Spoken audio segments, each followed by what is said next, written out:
Pour les archives du Pas-de-Calais, c'est le chantier du siècle. Déménager l'ensemble des documents, 750 000 références à déplacer, des écrits à conserver sur leur support d'origine, impossible de les numériser. Certains sont à conserver définitivement parce que historiquement ils ont un intérêt, parce que pour vous ils ont un intérêt définitif. Et ce sont ces documents, et seulement ceux-là, que nous conservons aux archives départementales.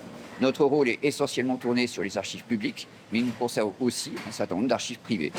Les archives étaient conservées dans cette tour. Pour faciliter le déménagement, des ouvertures ont été faites dans le béton à chaque étage et un ascenseur extérieur a été installé. Ça a été vraiment construit pour le déménagement et à l'issue du déménagement, le bâtiment sera remis dans son état. L'ascenseur sera démonté et la façade rebouchée.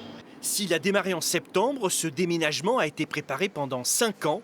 En tout, 35 km de documents étaient conservés ici, parfois depuis 50 ans. Certaines archives n'étaient pas transportables en l'état. Sur ces 35 km, il y a environ 8 km qui ont été reconditionnés, c'est-à-dire mis en boîte, qui ne l'étaient pas avant, pour pouvoir être transportables en toute sécurité dans le nouveau bâtiment. Et ce nouveau bâtiment, le voici. Il vient de sortir de terre à quelques dizaines de mètres. Une capacité de stockage doublée, petit dépoussiérage et ultime vérification. 115, c'est bon. Les archives rejoignent leur nouvelle demeure.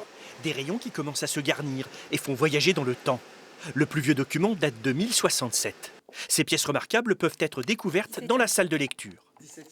Ici, nous avons un acte de Saint-Louis qui a été rédigé en 1250 en Mansoura, en Égypte, alors qu'il se trouvait en captivité, et qui a été rédigé pour régler un différend entre le comte d'Artois et le comte de Ponthieu. Ces documents sont consultables par les lecteurs, donc n'importe qui peut venir en salle de lecture. Il suffit juste d'une pièce d'identité, tout est gratuit. Un bâtiment qui ouvrira ses portes au public dès le printemps. Le déménagement devrait lui continuer jusqu'en avril.